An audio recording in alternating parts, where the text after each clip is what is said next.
During World War II, the skies held many dangers. Death and destruction could come with no warning when a German V-2 rocket plunged to Earth. The Japanese Oka Cherry Blossom was a rocket-powered missile guided to its target by human hands.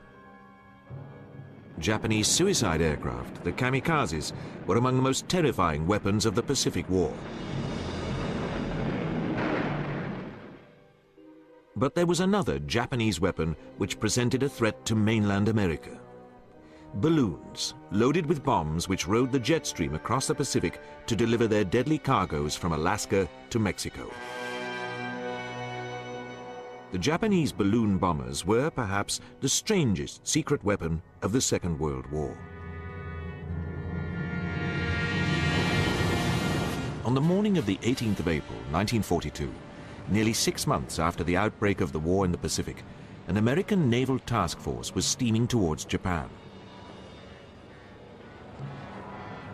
In heavy seas, the carrier Hornet launched 16 U.S. Army Air Force B-25 bombers. Their main target was Tokyo. The American bombers caused little damage to the Japanese capital, but the psychological effect of the raid was immense. One of its byproducts was the acceleration of plans for one of the most extraordinary campaigns of the war. The first transoceanic automatic balloon offensive in history. The Americans had demonstrated that the Japanese home islands were vulnerable to long-range attack. The Japanese decided to launch a retaliatory offensive at even longer range.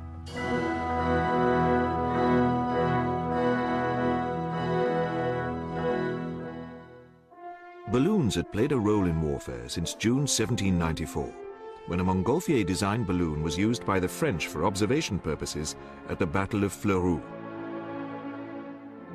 Balloons were used as eyes in the sky in the American Civil War.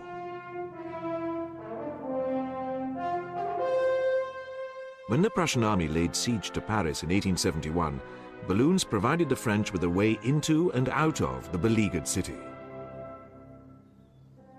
In the First World War, tethered observation balloons swung back and forth over the opposing trench systems.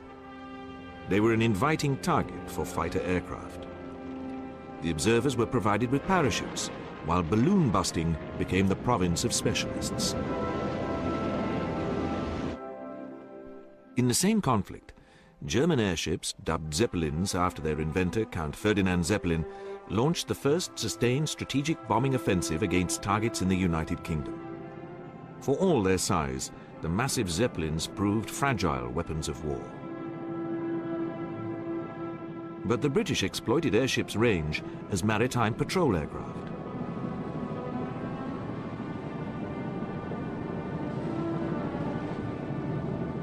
In the post-war years, the airship was replaced by the aeroplane as a long-range weapon. Even so, in the summer of 1939, shortly before the outbreak of World War II, the Germans used one of their airships to reconnoiter the chain of radar stations strung out along Britain's south coast.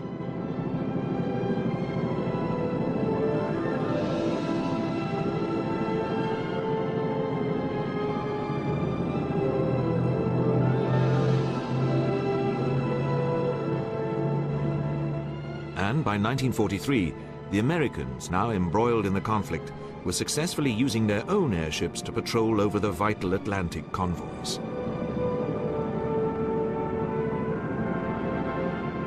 Their targets were the lurking wolf packs of German U-boats. But it was left to the Japanese to exploit the idea of the unmanned balloon as an offensive weapon.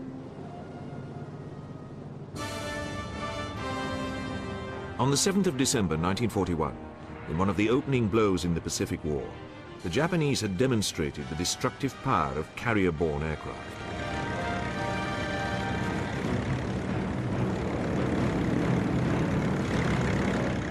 After a 2,500-mile voyage from Japanese home waters, the carriers of the Imperial Fleet launched their level and torpedo bombers and their fighter escorts on the 250-mile flight to Pearl Harbor, the Hawaiian base of the U.S. Pacific Fleet. the Japanese achieved complete surprise. 7 American battleships were sunk or disabled. Hundreds of aircraft were destroyed on the ground. Despite this, the Japanese were aware that direct attacks against the US mainland were all but impossible. Pearl Harbor lay in the middle of the vastness of the Pacific Ocean. The tyranny of distance placed America beyond the range of Japanese bombers.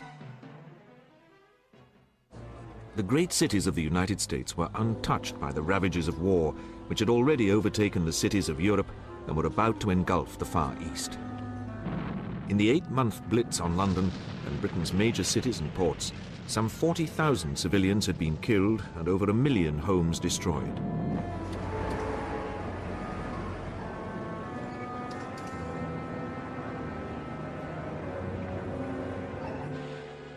The Japanese decided to develop balloons, which would cross the Pacific to drop incendiary and fragmentation bombs on American farms,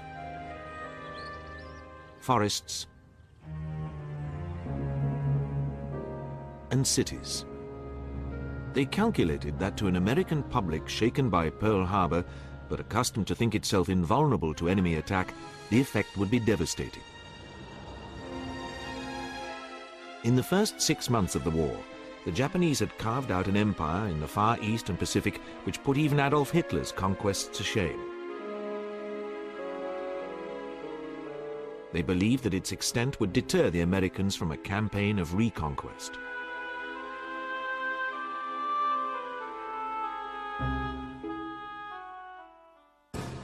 In September 1940, over a year before the Japanese went to war, the architect of their Pacific Drive, Admiral Isoroku Yamamoto, had given the Emperor Hirohito a grave warning.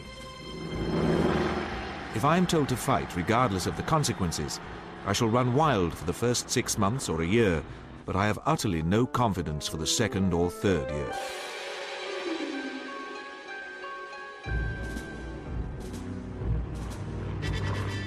Yamamoto was right. The Admiral knew the United States well. The consequences of attacking Pearl Harbor had been to waken the slumbering giant of American economic power. American industrial might was harnessed to the campaign in the vast expanses of the Pacific, where the most important capital ship was not the battleship, but the aircraft carrier.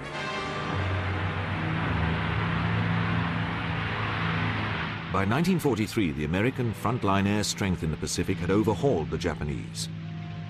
A year later, it was nearly 3 times greater.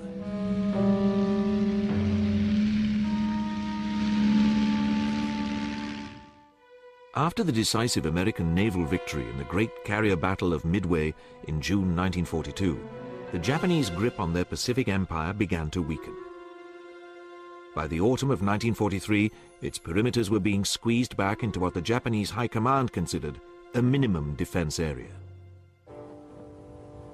Moreover, the majority of Japanese ground troops were bogged down in a seemingly unwinnable war in China. They could inflict grievous damage on their enemy, but like the German army in the Soviet Union, could not deliver a knockout blow.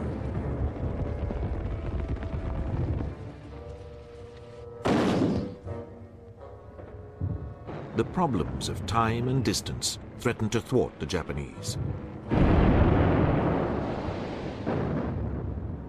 As their Pacific defensive perimeter had shrunk, the great Japanese supply base at Rabaul in New Britain had been cut off by the advancing Americans. American bombers flew against Rabaul.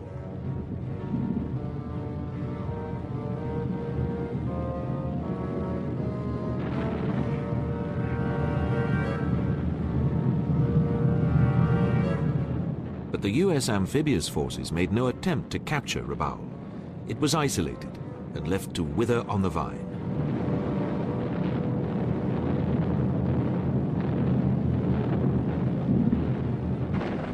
In November 1943, the Americans had landed on Tarawa, an island in the Marshalls Group in the Central Pacific, 1,000 miles to the northeast of Rabaul and at the extreme edge of the Japanese defensive perimeter.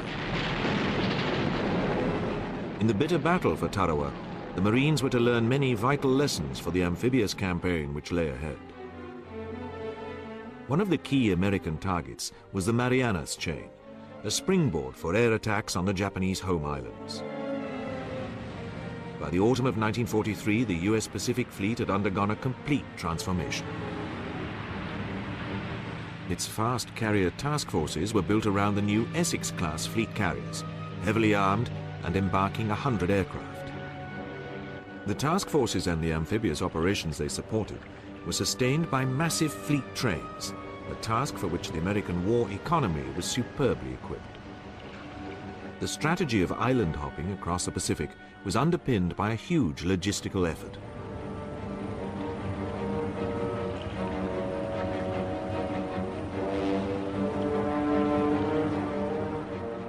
Much of it was channeled into the seizing and building of airstrips.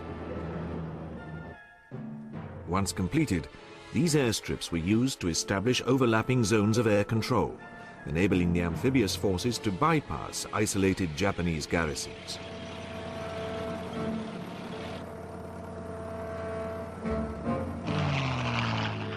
In the Pacific, air and sea power were complementary.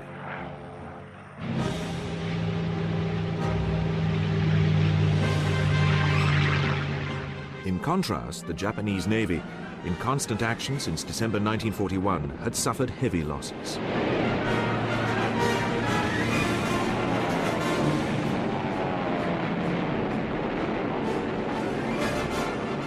Its carrier aircraft and their irreplaceable elite air crews were chewed up in a relentless war of attrition.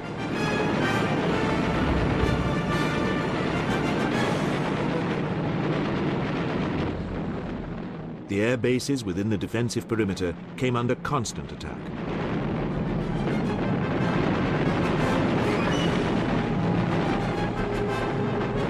American aircraft and submarines were fast sending the Japanese merchant fleet to the bottom.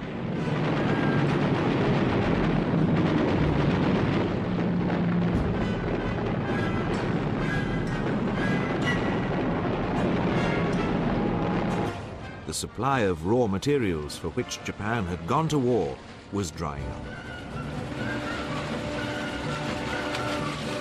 In June 1944, the American landings on Saipan in the Marianas prompted a furious naval battle in the Philippine Sea.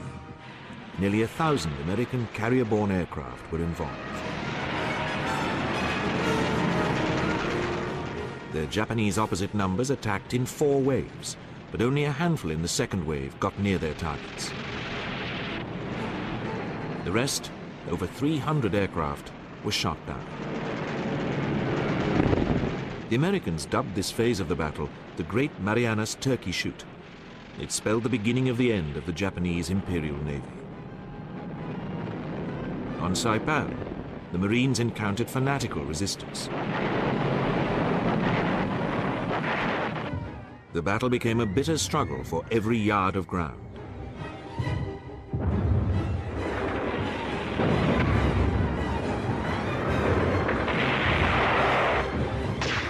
The Japanese garrison of 32,000 men perished almost to the last man. The island's civilian population chose to commit mass suicide rather than submit to the Americans.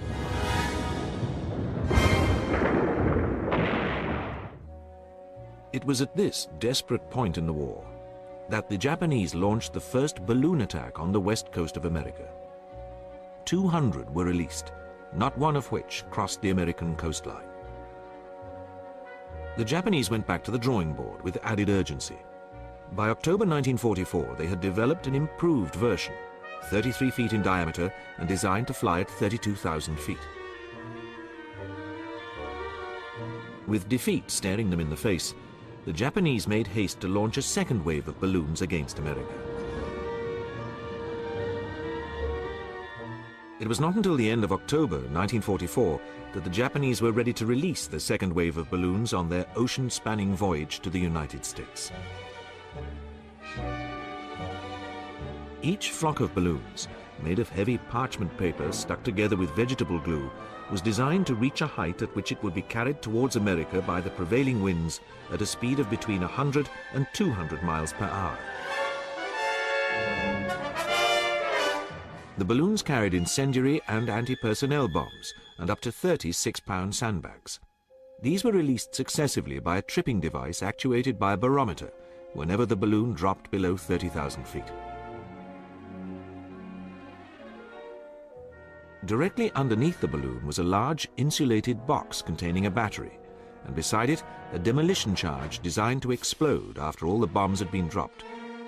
Underneath this installation were the aneroid barometers, which tripped off the ballast release mechanism. Each batch of bomb-carrying balloons was accompanied by one which transmitted radio signals, enabling the Japanese to check on the progress of the flock across the Pacific. Because they wanted to be certain of their successful arrival in America, these transmitter balloons were made of rubberized silk. The bombs were released after the last ballast bag had been dropped, the Japanese theory being that by this time the balloons would be over the American continent. The demolition charge was then supposed to destroy the balloon, concealing from the American air defenses the nature of the threat flying from the other side of the Pacific.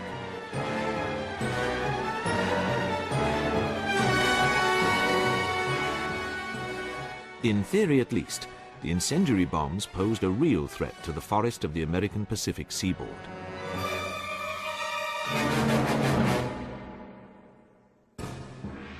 In Tokyo, Admiral Koiso and Admiral Yonai had taken control of the Japanese War Cabinet.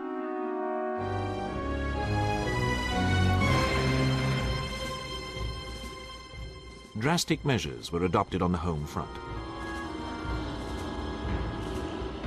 Children were put to work in the war factories.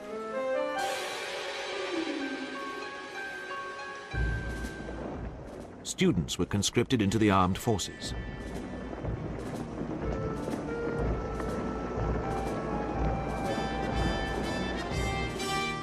At the end of October 1944, the Americans had landed in the Philippines, threatening to sever the links between the northern and southern halves of the Japanese Empire.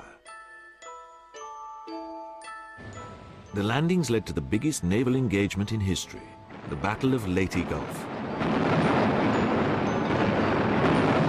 The Japanese planned to destroy the American invasion force by luring the covering US Third Fleet away from the beachhead. Their remaining aircraft carriers were to be the bait in the trap.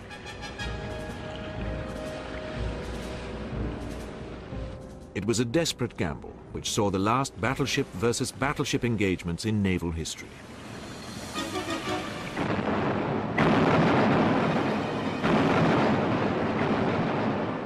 The battle sucked in nearly 300 warships. Admiral Halsey, commanding the US Third Fleet, was drawn off by the Japanese decoy force, but he was saved by the intervention of Admiral Kinkaid and the Seventh Fleet. While Halsey's aircraft engaged the Japanese carriers, Kinkaid dealt with the enemy's lurking battleships. The American dive and torpedo bombers destroyed the last vestiges of Japan's naval air capability. 4 Japanese carriers and 3 battleships were sent to the bottom. Halsey had the last laugh.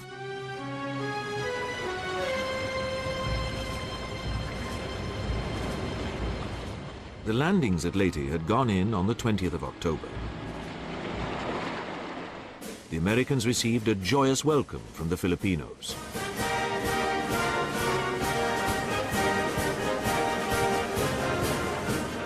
And General MacArthur was on hand to wade ashore and fulfill his promise made in March 1942 that I shall return.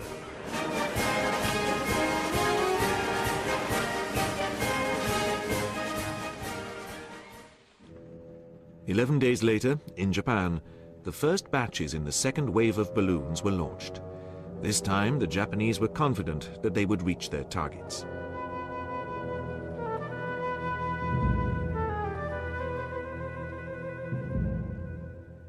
The Japanese estimated that the flight to the western American seaboard would take 4 days.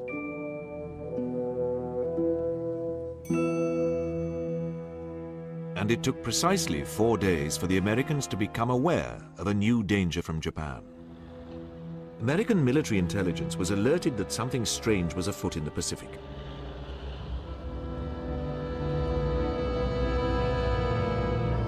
On the 4th of November, a naval patrol craft spotted what looked like a large fragment of tattered cloth floating on the surface of the sea.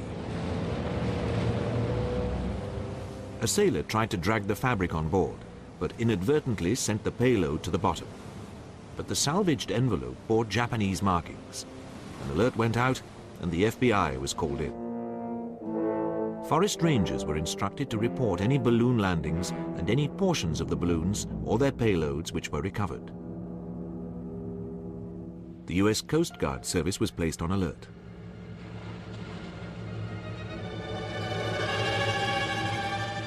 But as yet, the true nature of the menace was not clear.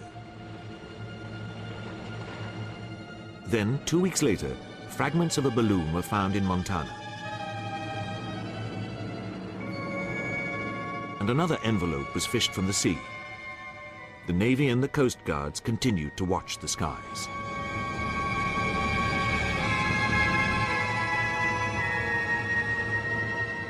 For the next month, scientists and technicians sifted through the evidence to produce a rudimentary picture of the mystery Japanese weapon. Samples were sent to the Naval Research Laboratory in Washington, D.C., and to the California Institute of Technology. Analysis of the sand in several recovered ballast bags yielded clues as to where the balloons might have been made. It was not long before one of the balloons was spotted in the air as it floated over California.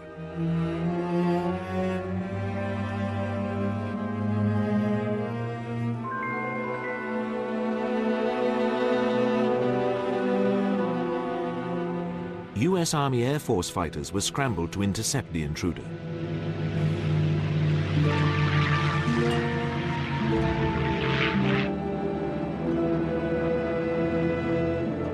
One of the fighters shepherded the balloon into open country with the wash of its propeller. The balloon was persuaded to come to Earth. The automatic destruction device didn't work, and the entire assembly was recovered intact.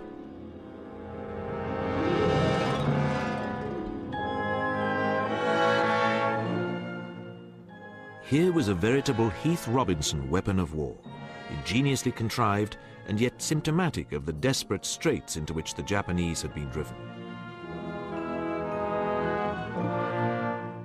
The envelope proved particularly intriguing. The heavy parchment with which it was built may have seemed primitive, but it was to prove surprisingly efficient and durable.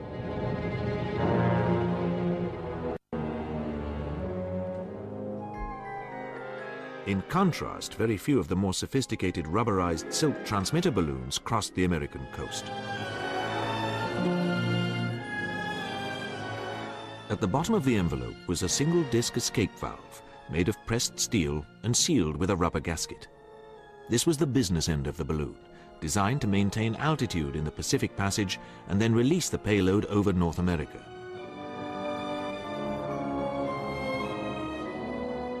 The Americans were particularly concerned about the incendiary element of the balloon's payload.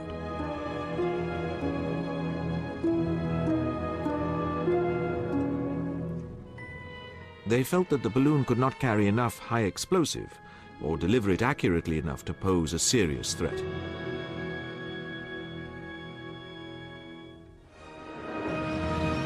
In 1942, nearly 100 inhabitants of a town near Shanghai died from plague agents dropped by aircraft.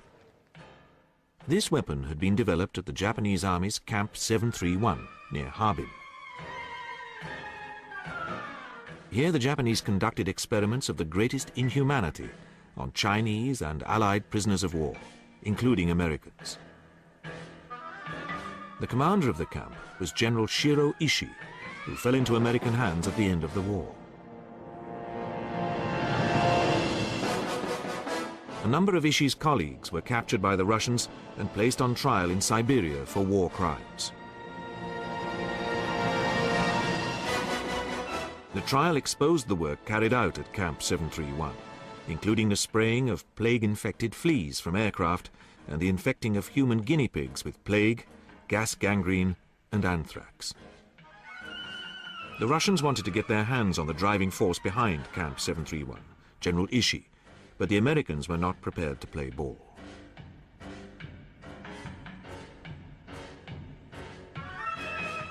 Ishii had been granted immunity from prosecution on the condition that he helped the Americans with their own germ warfare program at Camp Detrick in Maryland.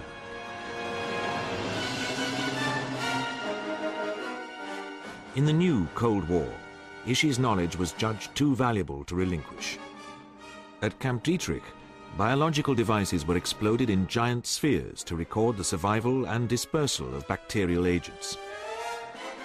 All of Ishii's blueprints for bacterial bombs were preserved and studied at Camp Detrick. In 1944, the Americans, who by now were only too familiar with Japanese ruthlessness, were understandably concerned that the balloons could carry a plague across the Pacific to the heartland of the United States.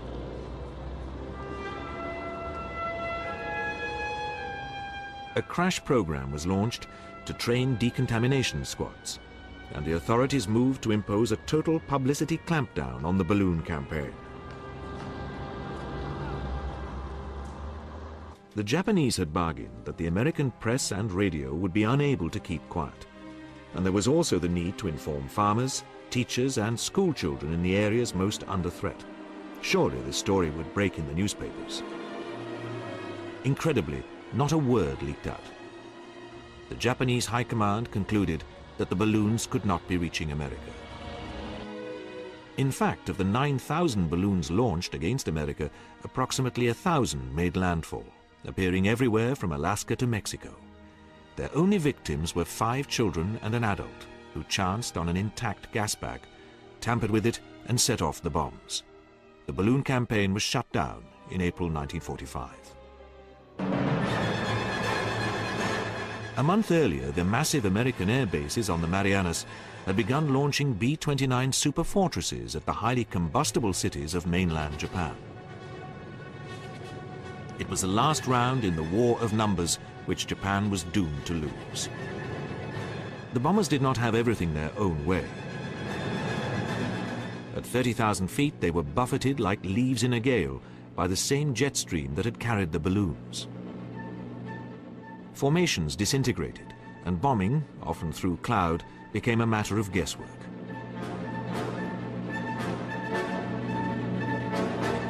The Americans were to achieve greater accuracy and devastating destruction by pulling the bombers down to 6,000 feet and drenching Japan's close-packed cities by night with incendiary bombs.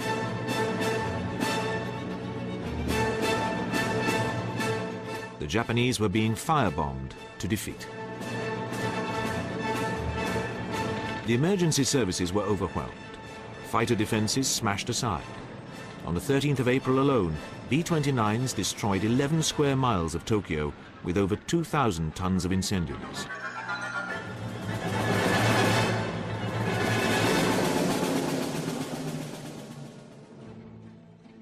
While the B-29s razed Japan's cities, American submarines were writing the last chapter in the history of the Japanese merchant fleet.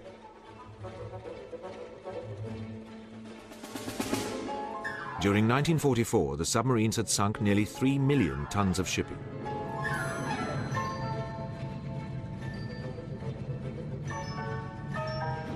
By the end of the year, so many Japanese ships had been sent to the bottom that submarines had to scour the seas for targets, preying on small coastal vessels. Japan's supplies of food and raw materials had been choked off. Those who stayed in the cities ravaged by bombing were reduced to a near-starvation diet. They scratched among the rubble for weeds to sustain them.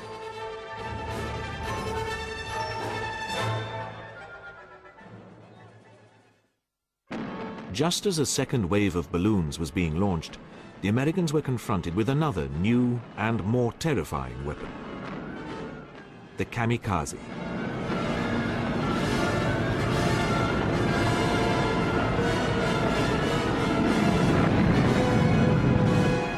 The balloons had been unguided missiles. Now Japan deployed missiles guided to their targets by humans who would die on impact. It was a measure of Japanese desperation and determination to resist against overwhelming odds to the very last.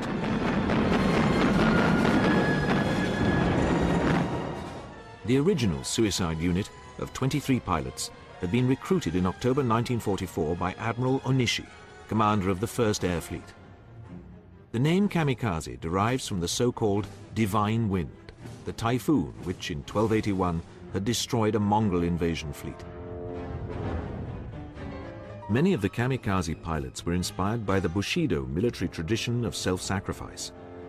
Others, certain of death, wished to die gloriously in a hopeless cause.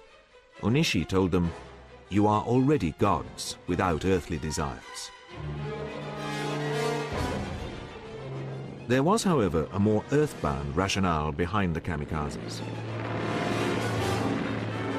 Their missions could be flown against the Pacific Fleet by inexperienced pilots in any kind of aircraft packed with high explosive. And the kamikazes were very hard to stop. The incoming aircraft had to be completely destroyed, not merely damaged by anti-aircraft fire.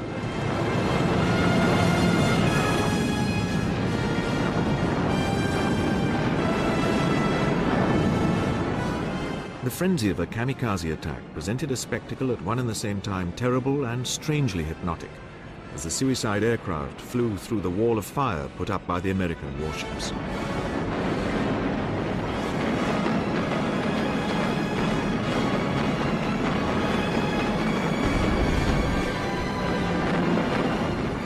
By January 1945, when the Americans landed at Lingayen in the Philippines, the scale of the kamikaze attacks prompted a series of crushing airstrikes delivered against Japanese airfields on Luzon.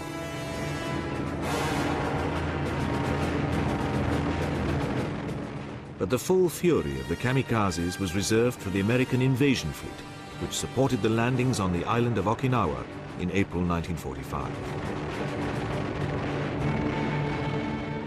The Japanese plan for the defense of Okinawa, codenamed Heaven 1, included sorties flown by nearly 5,000 aircraft based on Formosa. Shortage of fuel dictated that nearly half of these aircraft would be flying one-way missions.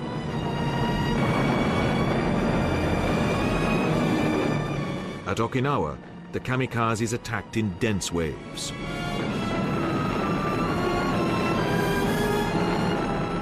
The carrier Wasp was badly hit by a kamikaze, and her wooden decks instantly set ablaze. She was saved by rapid firefighting, a technique in which the Americans now excel. At Okinawa, for the sacrifice of nearly 1,000 kamikazes, the Japanese sank 32 American ships, damaged dozens more, and killed 5,000 seamen. But the kamikazes could not stop the American landings. The sacrifice had been in vain.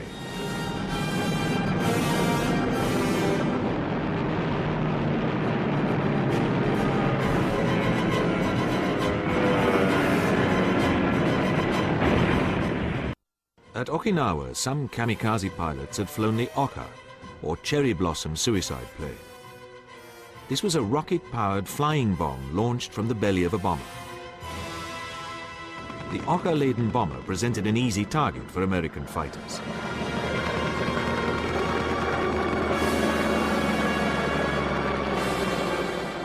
And many were shot down before they could release the cherry blossom pilots on their death ride.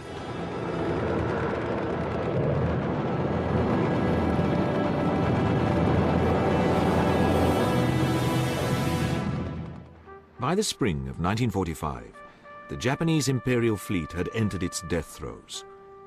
Its battleships and carriers sent to the bottom by American air power.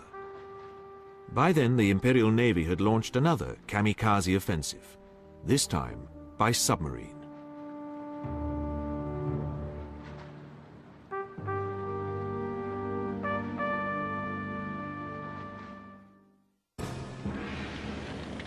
At Pearl Harbor in 1941, Japanese midget submarines had played a minor role.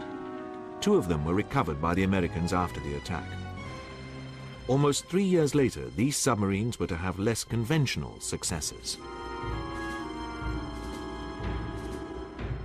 By late 1944, the Japanese Navy had developed its own suicide submarine, the Kaiten, or Heaven Shaker, a one-man craft based on the Type 23 Long Lance torpedo, a weapon which had wrought havoc on Allied warships earlier in the war.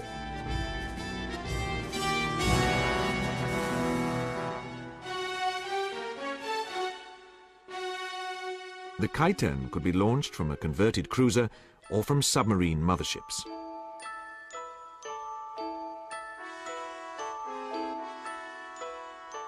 The Kaiten was a sinister craft, and those that survive can still exert a powerful effect on the men trained to operate them.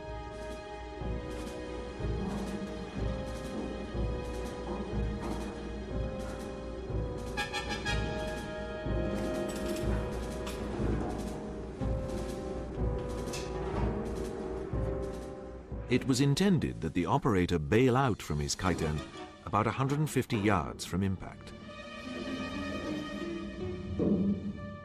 But once he had squeezed into the cramped interior and the hatch above his head was closed, the operator knew that there would be no happy homecoming.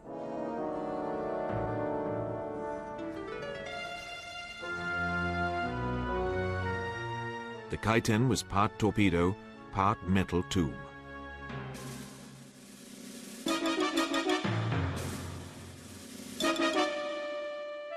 There was no shortage of volunteers for Kaiten missions.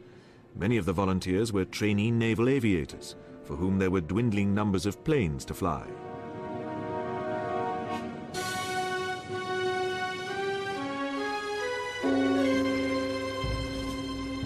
The Kaiten pilots were trained at a secret base on a remote island off the coast of Honshu.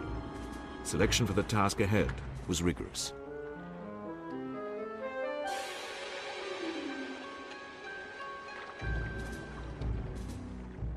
Like the kamikaze pilots, the men who rode the Kaiten wore the white hachimaki headcloth, copied from the samurai warriors of old. The first Kaiten operations were aimed against enemy shipping at Ulithi Atoll and Palau. At Ulithi on the 20th of November 1944, one of the Kaiten hit and sank the oiler Mississinawa. But Japanese news reports of the early Kaiten raids wildly exaggerated their success, claiming battleships and aircraft carriers sunk, when in fact it was the Kaiten force which was taking losses. By the end of February 1945, the Japanese High Command concluded that Kaiten operations against heavily defended enemy anchorages were merely inviting the destruction of the mothership submarines. Reluctantly, they decided to attack the seaborne supply chain sustaining the American troops fighting on Iwo Jima.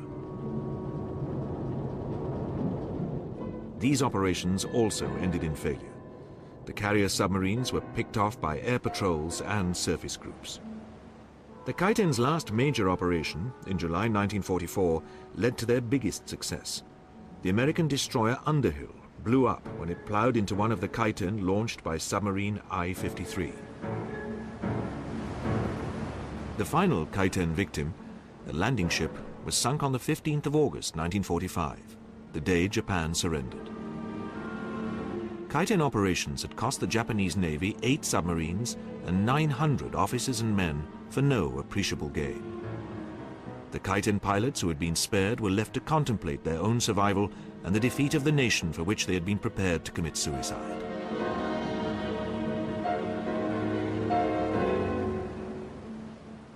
Theirs had been a terrible and unavailing sacrifice.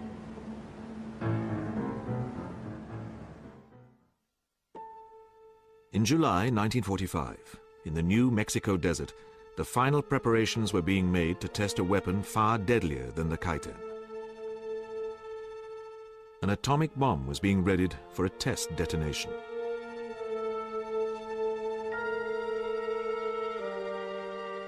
In Germany, the Allies had already uncovered the remains of the German atomic program and had concluded that it lagged several years behind the Manhattan Project. The Germans were nowhere near producing an atomic bomb. But the ruins of Germany held a last twist in the atomic tale.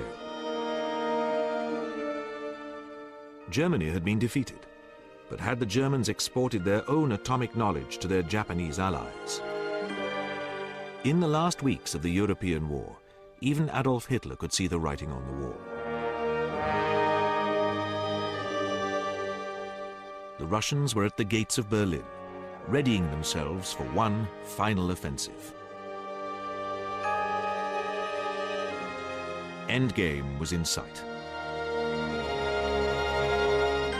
British codebreakers at Bletchley Park, 50 miles from London, now had a ringside seat at the fall of the Third Reich and could penetrate some of its last extraordinary secrets. Messages encoded on their Enigma machines by the German military and then transmitted in Morse code were being intercepted and read at Bletchley in real time. The code-breaking teams housed in Bletchley's sprawling hutted and concrete encampment were following every move made by the doomed German High Command. Of particular interest were the movements of certain German U-boats and the cargoes they carried. U-boats were sailing to the Indian Ocean to transfer high-priority cargoes to their Japanese counterparts.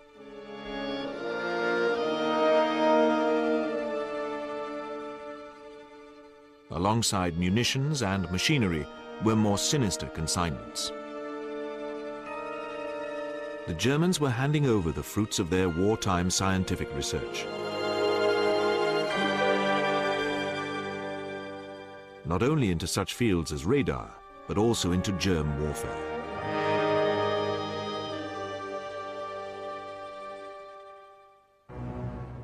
On the 25th of March, 1945, 3 weeks before the Red Army opened its attack on Berlin, a large German mine-laying submarine set sail for Japan. On board were several Japanese officers. Stored in her mine shafts were a number of heavy lead boxes containing radioactive material derived from the German atomic program. One of the crew later claimed that the containers were labeled U-235. Uranium-235 is an element needed to trigger an atomic chain reaction. The war ended before the submarine could complete her journey. Her captain surrendered to an Allied destroyer and she sailed under escort to America. It seems likely that the radioactive cargo was destined to arm a dirty radiation bomb built by the Japanese. Mysteriously, the American authorities claimed that the submarine carried only uranium oxide, which emits no radiation and would not have required lead containers. The target for the dirty bomb, carried by an aircraft catapult launched from a specialized Japanese submarine, would have been a city on America's west coast. Had such a raid succeeded, it would have eclipsed the ill-fated balloon offensive. It was left to the Americans to deliver the first atomic bombs against Hiroshima and Nagasaki in August 1945. These attacks brought an end to the war in the Far East and Pacific.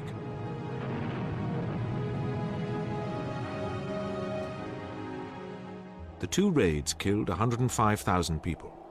In the following years, tens of thousands more were to die of radiation sickness.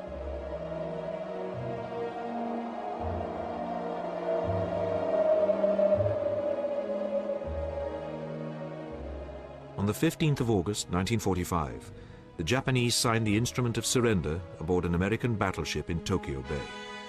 General MacArthur declared, "These proceedings are closed." Japan's secret weapons had posed the terrifying but unrealized threat of a biological warfare offensive against the United States. The very real and equally terrifying kamikaze attacks on American warships by conventional aircraft and manned rockets. And the menace of a similar submarine offensive. But none of these weapons could stave off inevitable defeat.